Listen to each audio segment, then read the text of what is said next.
The streak is over. Funny thing, I thought that this year I might gonna escape from making worst movie of the year because so far my selection of the movie has been ranging from good to just okay, I'll say. And I even gave a pass to Ant-Man and Quantumania, despite many people kind of like hating it. But I had to go and watch Knights of the Zodiac. Mostly because I wanted to watch a worst movie that could probably top off this year. And man, I had to go to New York for that because apparently the movie theater that didn't want it to show it in New Jersey. And probably I could see why.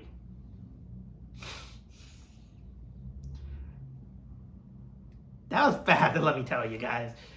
The Knights of the Zodiac live action movie is bad. I hold no bars, and I don't, and as you can see, it's not. I usually don't kind of say my opinions of the movie after talking about it, but my God, I'm still kind of pissed that I just wasted $19 for that.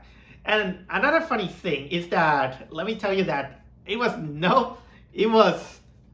it was a chore to go watch that movie because I was invited for a lunch at 12, and then after 12:30 I decided that okay, let me take the bus to go to New York. And lo and behold, there was traffic. And I got in there to the bus, and it didn't help that I got stomach cramps. So, and there was so much traffic that it went so slow, and it made me miss the 1:45 p.m. showing. So I missed the whole matinee prices. So, and I already made the travel to New York in order to go back and do this and do it again. So I had to wait for the next showing, which is at 4:45 p.m. And I went through all this trouble to watch Knights of the Zodiac live action. Still kind of thinking that the movie's gonna suck because let me tell you, that movie came out kind of like a surprise. I never had plans until I realized that there was a movie out of it. So it bothered me that this kind of popped out with kind of like a surprise. And I just saw it because it was like, yeah, that looks dumb. And that's what I got.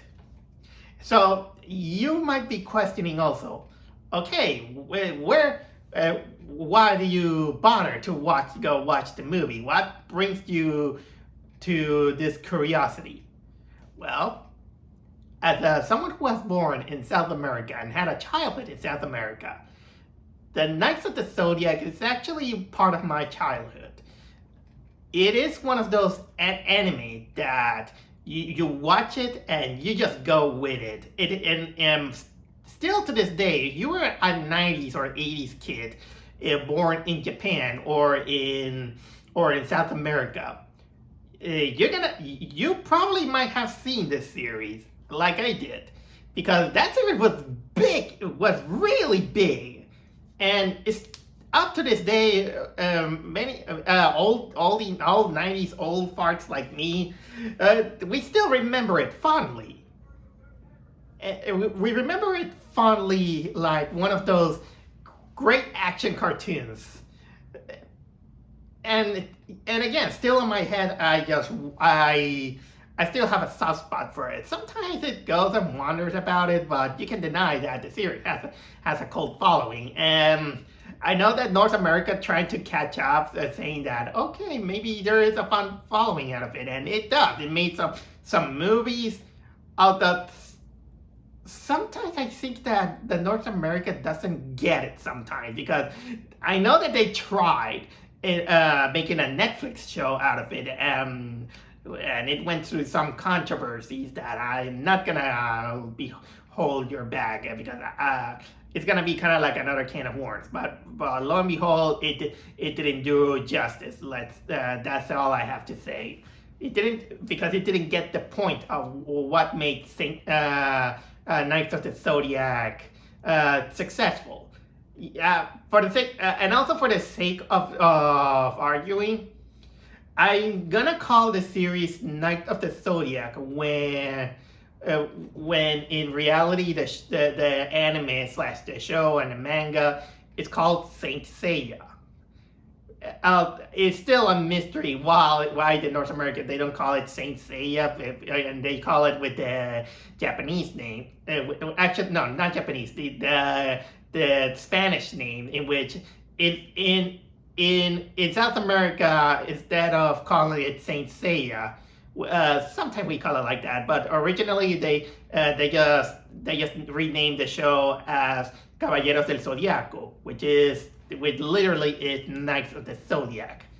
Although Saint Seiya is actually can be said in English, so I don't know why North America they decided to go with, okay, well let's name the show after what the South Americans name it, and then Knights of the Zodiac, which is literally Caballeros del Zodiaco. I don't know. It's kind of like a big thing, and I know that in North America they try to popularize it, but either way, oof. I also remember that many years ago when I went on vacations to my hometown, they even had another movie of the Night of the Zodiac in movie theaters, and it was an animated movie that is basically the whole kind of like a Cliff Note version of one of the best story arcs of the series. And the animation, and while it wasn't exactly great, you can compel that it had great animation and great moments. So I will say that movie was much better than the one that I saw today. So much that look at this. Look at this. Look at this. Look at this. These are the notes. The notes that I had to take during the whole movie. For every moment that you know that sometimes in bad movies or something that I predict it's gonna be a bad movie, I just take notes. And this is probably kind of like the largest note taking I have ever done in a movie. How much that movie suck, man. So, for starters, if you don't know, the Knights of the Zodiac is basically an action series in which involves this guy named Seiya. And the world building is that he and other people, they are armored knights that they have to protect their the reincarnation of the goddess Athena. And they have to go through enemies that they want to kill her or exploit her powers, and they want to rule over the world and all these things. Although there is a little bit more in-depth stuff in there, but basically the charm goes that all of the warriors they wear armors that are based on either Greek mythology, then also Norse mythology, mostly Greek mythology, because this one takes inspiration a lot of the Greek mythology. And our main character Seiya, he inherits the armor based on Pegasus. And he also has his friends, which I'll not get too much into it, but he also has kind of like a relationship with the reincarnation of the goddess Athena. and and basically I will say that it has a lot of story arcs that it's kind of it's a really action-packed series. But most of all, most of the people always remember the best story arc, which involves them going through 12 houses that are based on based on the zodiacs. Sagittarius, Aquarius, Pisces, Gemini, and so on, so on, so on. That's why they call it Knights of the Zodiac. Also, the Knights of the Zodiac were pretty much kind of like the elite of the guardians of the goddess. That's in a nutshell about mostly about the anime themselves. I haven't even started talking about the movie, because the movie, it pulls out a Dragon Ball Evolution stunt by making this, by just taking the inspiration and make it its whole thing. And it makes it so much of the whole thing that it becomes a mess of stories, a mess of motivations, a mess of exposition, and so much that it kind of becomes a clusterfuck of events that are happening, and even for people that are kind of like a new audience, they are not gonna get it. So let's make this kind of like one of my irregular reviews, in which I'm gonna try to read most of the problems that I wrote with this movie. For example, so I don't care if I kind of spoil it, because this movie kind of like doesn't deserve to be seen by anyone. And many won't, because it wasn't exactly packed by this. But I will tell you this. Some people even stay during the credits for a reason. And I did stay too. I'll tell you that reason later. But with the fun thing is that when the movie ended, I did scream, "That movie sucked!" And many people kind of like, yeah, they kind of laugh, and yeah. And by the way, some of the audience that stayed, they were also fans of the series, and they were also disappointed, really disappointed by this movie. So how different the movie goes? We'll see. Because first of all, we got, of course, that this is a Sony movie with Stage Fright, I think it was called, the company. And right in the few minutes of the movie, we get the first problem, the CGI. This movie has a lot of CGI, and the CGI sucks. And when you're gonna get the first glimpse of the people in their iconic armors, and the armors suck. If I were to compare it, they compare a little bit similar to the armors in the 2014 animated movie, but the 2014 animated movie has better design of the armor than those ones. Because it's almost like they just wanted to make gladiator armor, but they just wanted to break out very less detail, and it looks soulless as hell. Oh, and by the way, it's an action. It always has also that for every action movie, they just decided to have slow-mo in almost every single opportunity that they have. As this is getting slow-mo during action scenes, they're getting a little bit old. So this is technically a minus that it goes. And yeah, this whole opening is basically an exposition to say that we have these warriors that they're gonna protect Athena and all these things. And yeah, we have kind of like the battle with I don't know, someone, but you can tell. But if you're a fan of the series, you know that the knight who is protecting the baby is the one who's donning the armor of Sagittarius. And by the way, I swear that the baby was CGI. They used a CGI baby for the opening scene. And then for some reason, we jumped from two guys in armor fighting in the sky to a fight club. Yeah, we get from a fight club, and this is where we get our protagonist, Seiya, who is played by this guy who is only known as Makenyu. It kind of turns into this generic fight club. And we only get seen is this guy who plays Seiya getting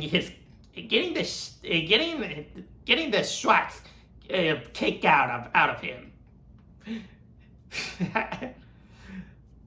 He gets the swash kicked out of it. I'm just trying to not say profanities.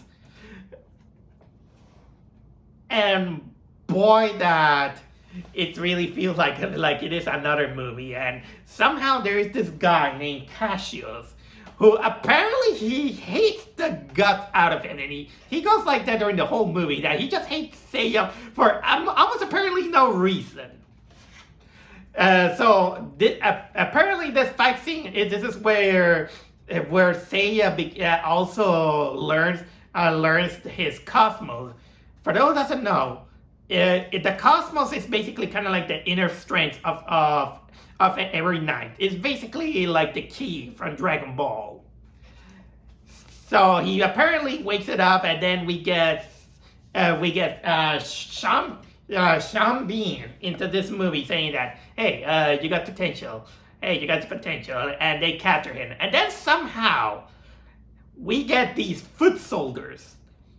We see these foot soldiers that kind of like robotic ninjas trying to capture Seiya. And we get kind of like this chase scene. And in my mind, it's like, this doesn't feel like Knights of the Zodiac. Apparently they wanted to make it something different, but it's still, when you are familiar with the series, it kind of feels like really out of place. And it's so out of place. Okay, granted, the setting of the original series, it is also in present day.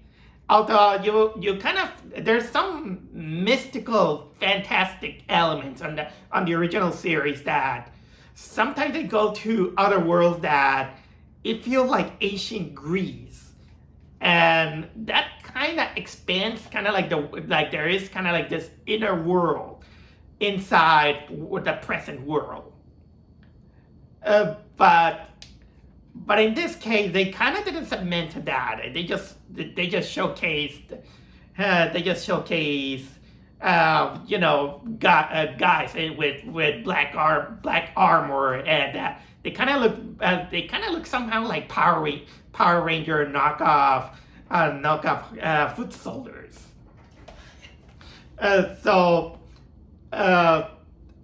by the way, now that I noticed during the cage scene, you see kind of like Seiya getting his head grabbed and rubbed through the fence, and there is no scratch nor blood in it because they wanted to make it feel PG.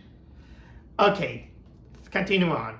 Okay, there is also that Sean Bean. It uses a very, very old phone. He doesn't use an iPhone. It's one of those 2000 style phones.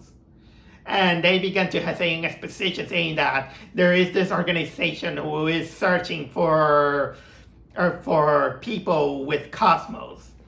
And okay, so everything is kind of going fast. While even our protagonist is like, what the hell is going on? What the hell is going on? And okay, then what else there is? Guns in Saint Seiya, I already mentioned that. Robot armors, I already mentioned about it. So it kind of, and I put there that it mostly feels like Fast and the Furious than Knights of the Zodiac. And so while they keep explaining all this exposition, there's this action and you feel distracted. and then we also get kind of like the kind of course the flashbacks in which it shows that Seiya had a sister that was apparently swatted and taken away. And by the way, that's actually part of the original. That our main character's biggest mission is that he wants to find his lost sister. Okay, so although I kind of doubt that the sister was called Patricia. I don't remember that. And by the way, every time when I heard Sean Bean, I just wrote, it's the British guy, because the guy really sounded British. And he, okay, well, I'm gonna continue on. And then when they get to kind of like this hidden house somewhere in the middle of nowhere, we meet the girl, and the girl is called Sienna, who is supposed to be like, and I was like, that's the one who's gonna be the reincarnation of Athena, a girl named Sienna. She's played by Madison Iseman. And by the way, correct me if I'm wrong. I don't know if it's called Sienna in the English dubs, but most of us know that the reincarnation of Athena is called Saori. And boy, that they had to pick her because she's blonde, she's pretty, and she's a terrible actress. She was hands down the worst actress in the movie, because man that she's there, to talk and like talk to our protagonist like she kind of loves him. But I didn't buy it. I will say it at this time that the chemistry between our two leads doesn't exist. These are practically two pretty boy and girl, just there to act. And whenever they talk, they almost feel like teen drama, and you don't buy it. And you don't get enough time to settle with them. Unlike, of course, in the original manga, in the original series, they gave out enough time for Seiya and Saori to build up a special relationship and a special bond. You don't get to this movie. You get very less about that, because apparently the movie has that Sienna character. She basically can't control her power of Athena, and apparently the house has kind of like this auto mechanism to close the windows every time she goes through this Cosmo outrage mode, and until she kind of like controls it. And by the way, I think I already talked about this. Alright, it's a little bit gibberish what I wrote, because try yourself writing in the dark. I already talked to you that they're looking for Seiya because there is this organization run by this woman, in which basically it is later revealed that she is Sienna's mother, who she wants to grab all the everyone who has cosmos, in order to find ways to get her daughter, who is the reincarnation of Athena. And they're all fearing that when she awakens the power of Athena, it's gonna destroy the world. Her power is it's a lot of how can I say, control. And here's another criticism that I have with this movie.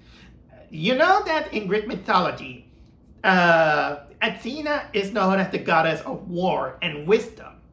Well, this movie, in the series, Saori does show wisdom. Of course, she kind of turns into damsel in distress most of the time, but she shows wisdom, a lot of wisdom, and also she's kind of like a war general, let's say. Not here in this movie. This movie, it shows no wisdom. It's just kind of like, oh, she has this tremendous power that is gonna blow up everyone. No sign of a wisdom of war. No goddess of war, no goddess of wisdom. So it kind of missed the point.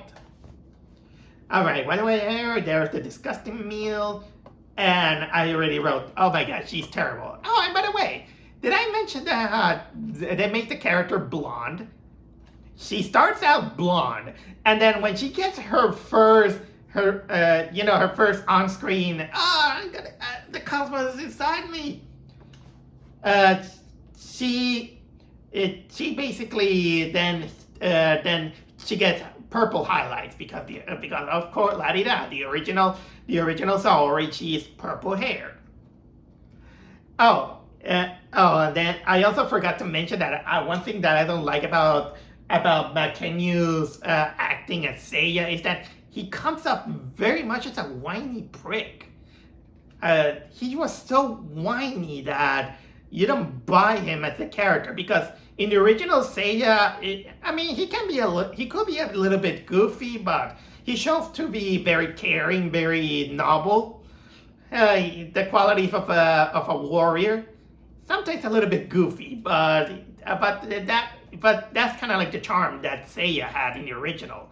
But this one, he comes as kind of like whiny. He just one kind of like complains about a lot of the things, saying that why you do this? Why you do this? This is so hard, but I don't give up, or something like that. It is kind of similar to how whiny the Goku from Dragon Ball Evolution was. All right. What else do I have? There is indeed a scene in which the woman, who apparently also has her own cosmos, she managed to give powers to this Cassius guy by apparently blood transfusion or a cosmos transfusion. Apparently you can do that, apparently, instead of kind of like, well, okay, now that I remember, there is kind of like transfusion of cosmos, but they don't do it by technology. Okay, I'm gonna continue on. Of course, there is. Oh yeah, and they capture some prisoner, by the way. I'll evaluate that later. And okay, I continue that. They begin, and they kind of shoehorn in by saying that goddesses can have boyfriends, and so culminating that teen drama that Seiya and Sienna had. And they go to the Thunder Mountain, and then for the first time we see Marine. Marine is, of course, the one who trained Seiya to become a knight in the original series, and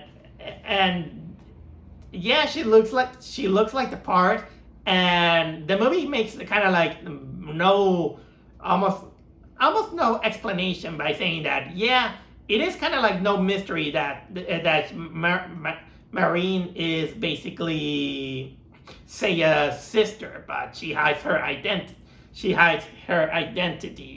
That's actually in the original also. And somehow they go into this place.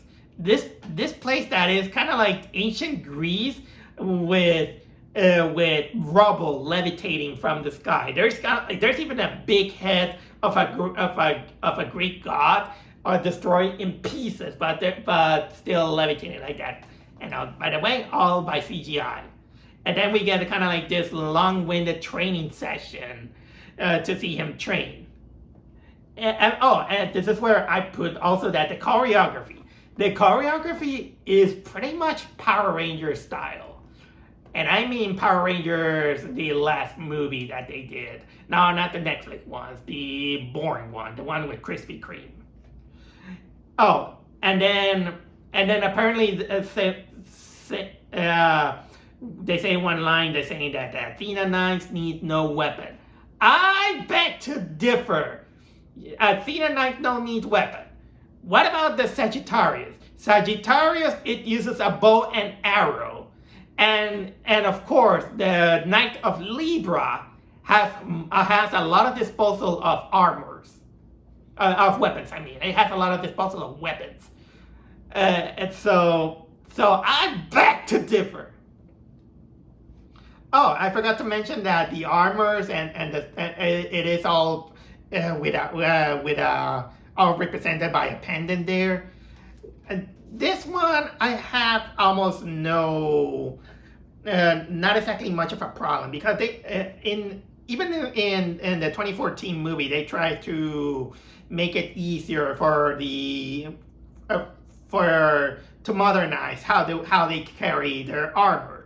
Because in the original series, all the characters they always had to carry their armors in a big giant backpack. And I like that in the 2014 movie they just kind of make it more like kind of like they carry a pendant and it grows bigger like using magic. That's all. So that pendant thing, I don't exactly have much of a problem. And okay, and by the way, yeah, the training is very dull. It's still a lot of CGI. They begin to say that the cosmos destroyed the world. This is where I wrote about how convenient it is that the house always have to close up the windows every time Sienna has this kind of this cosmo attack that I had. And then she begins to talk with Sean Bean's who is who plays her father. And man, how can I say? This kind of proves that this actress can't act. She doesn't.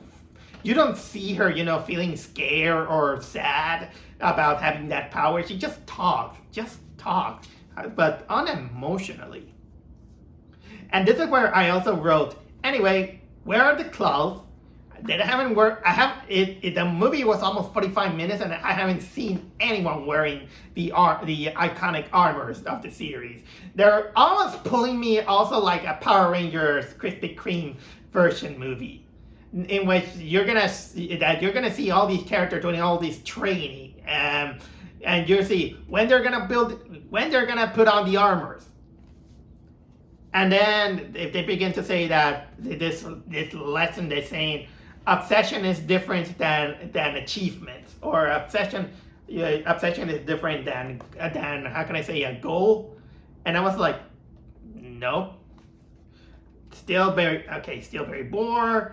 Then we see again that that organization has a prisoner and they kind of scare him somehow. There's a monster that makes him scared, and guess what? That's the last we see from this prisoner. The last. They drop this plot point out of nowhere. And then finally Seiya's gonna put on his armor. Well, part of it. And the movie is insulting enough to put the iconic song, the iconic music, Pegasus Fantasy, which is the opening of the first season of the series, and I was like, "You don't deserve it. You don't deserve it." And then Seiya whines because he finds out in his memories that Sean Bean has something to do with the disappearance of his sister, and so he goes there to confront him, and then Sienna is like. He's like, okay. I actually didn't understand why they needed for it. They talk about it in exposition, in which they saying that they pick up so many children who have cosmos in order to get to her so they can appease her powers, and that the sister basically wasn't it, and then she disappeared. All in exposition. We don't even get a visual flashback for that. And Seiya's like, okay. And all in teen drama form. And still, terrible acting. And then the armored dude comes to kidnap Sienna. How and why didn't they do it sooner? Well, because they want to at this time. And of course, we got Mark Dacascos, the actor who kind of plays out that character named Mylog. kind of being a badass. But still, I still have no respect for the movie. Oh yeah, despite not only we got an evil mother, we also get a guy named played by Diego Tinoco, playing a character named Nero. And this guy, he kind of showcased kind of being a secondary villain. And also I also forget to mention that they Cybernet. I did kind of mention that Seiya also had this guy named Cassius, who has kind of like this big hate to Seiya. Almost like he just wants to. He just during the all every time when he shows up is that I wanna destroy this kid. I wanna kill this kid, and he even cybernetically enhances himself just to get Seiya, almost like the big bully from a playground. Okay, what else there is? And by the way, fight scenes again, Power Ranger choreography, and again this bodyguard played by Mark Dacascos, he does more than Seiya itself. Okay, they are on the beach. They capture. Wait a minute! Now I got lost. Give me a second. I almost got lost. Okay. Okay, I think now I am into track with this. If we talk about the leader, that is evil mother. They talk about the children, Power Rangers. Okay, that I went there. Oh, and then Sean Bean makes the house explode with him sacrificing himself in order to try to protect Sienna. But that didn't work because they still capture her, and Seiya is knocked down unconscious. And okay, then the evil mother, apparently she's like, I'm doing the right thing. I'm gonna extract the cosmos out of you in order to protect the world, and I don't care if this is gonna make it is kind of painful to you. She acts really like an evil mother. I'll say. Well, she is an evil mother. Even Sienna is like, you killed my father. You killed my father, and she's like, well, that he didn't see it my way. He didn't, and all these things. It kind of, and this is where I wrote that the motivation is confusing, because we had kind of like the father protecting his daughter, trying to find a ways to control her powers without doing her any kind of like technological experimentation to use her because it's painful or something like that. I was kind of like confused and all that. But still, the movie's kind of like boring in its way. And then Seiya's cosmos awakens, and he must not confuse obsession with focus, and he says to Mark Dacascos, let's go rescue her now that I got this flashback saying that I'm gonna protect Athena. This is my duty as a knight. It didn't exactly show why he has to do it. And then out of nowhere, when Sienna is getting painfully being extracted of her cosmos, the evil mother apparently grows a conscience out of nowhere, and she's like, no, stop this! We're gonna stop this! And then Nero goes like, no, it's too late to do that. Now I'm in charge. Why? Because here it is. The thing is that he is the knight that is the Phoenix.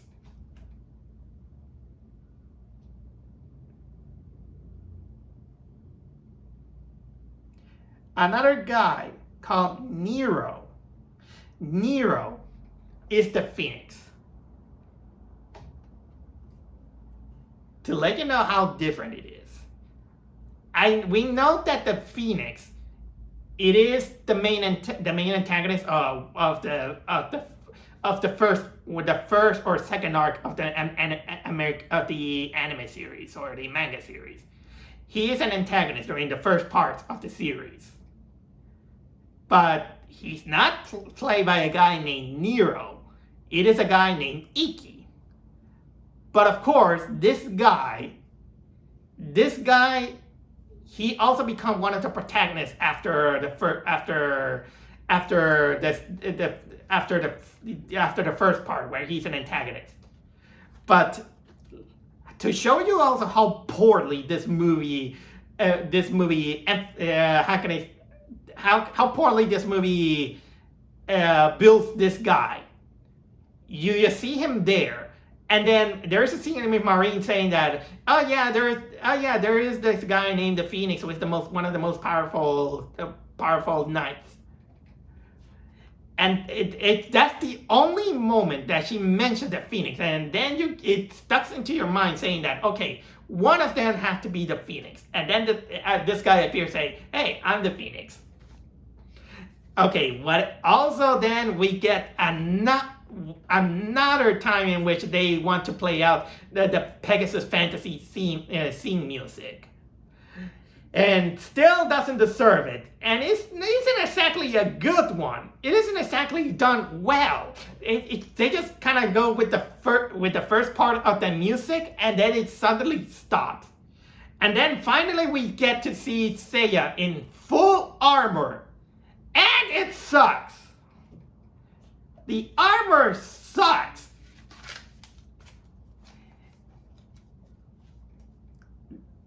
Especially because it has this, it has the buckles of the arms.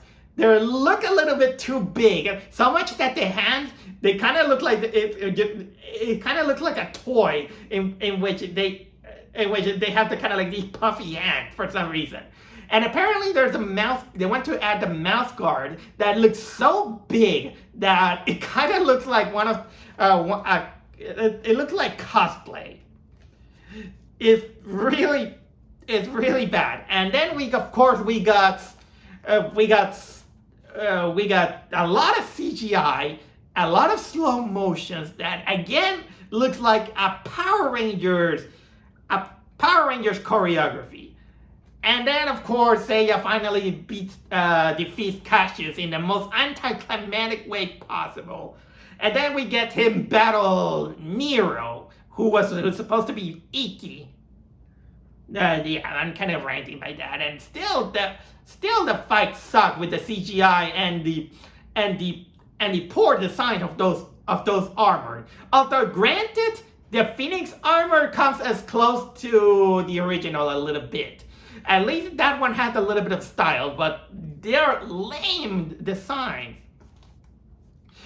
And of course, we get the battle, and then Sienna apparently becomes overpowered by the cosmos. She changes her clothes. She gets the staff out of nowhere, of course, and then she destroys almost everything around her, and then Seiya kind of uses that power of talking, saying that you can control it yourself. You're not Athena. You're just you, or something like that.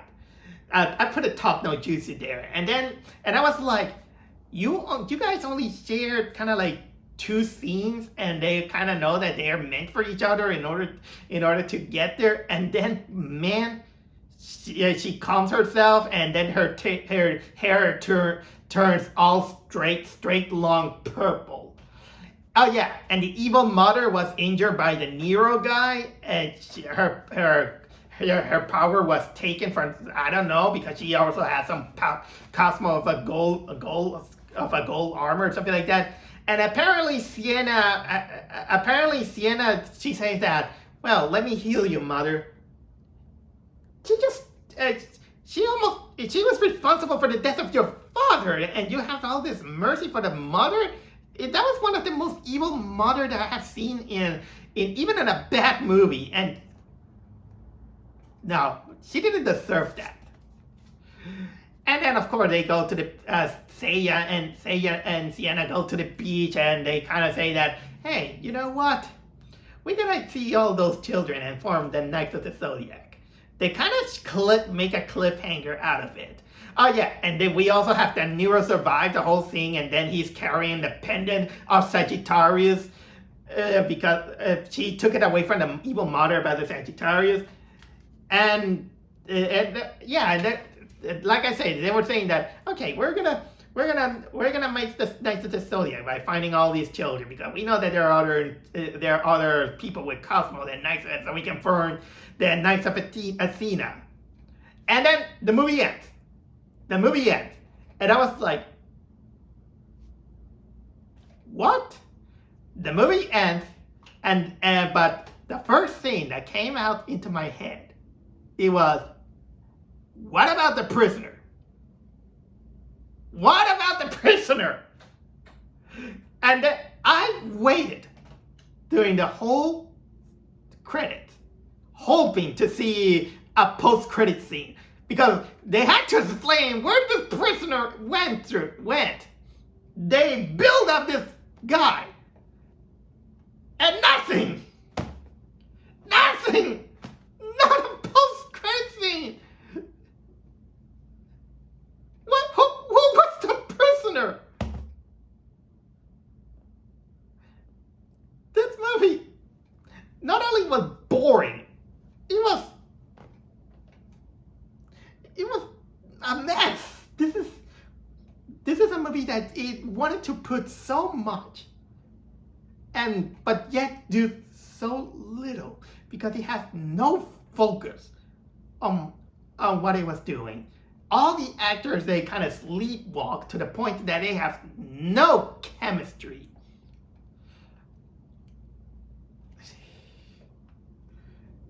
It wanted to modernize the series, but still don't get the point of what made the series interesting. Yeah, the fight scenes, the armors, the characters, the motivation. And I hope that this movie bombs enough so we don't get a sequel. Because my intuition is that probably, I think that this prisoner, who is apparently an African American guy, why do I get the feeling that this guy is Shiryu? Because apparently they just wanted to build up this guy that he's afraid of some monster, although the monster kind of looked more insectoid in shape or form. But I don't know. Was he Dragon Shiryu? The Dragon Shiryu? No, I don't believe that. And I hope we don't get it because hell, I don't want to see what they're gonna do with the other characters like Shun, who is supposed to be Iki's brother, and Hyoga, the swan. And now that I think about it, this is probably what the movie should have done. Instead of focusing just on Seiya, and they should have also added the other knights. Kind of like the 2014 movie. You know what? I think I already talked to you enough about this adaptation of Knights of the Zodiac. By far, the worst movie I have seen this year. It is a total thumbs down, and no, I don't recommend this movie. This movie deserves to really doesn't deserve it. I'm gonna increase my cosmos to reach my 7 cents. I'll see you guys next time. Pegasus Ryuseken!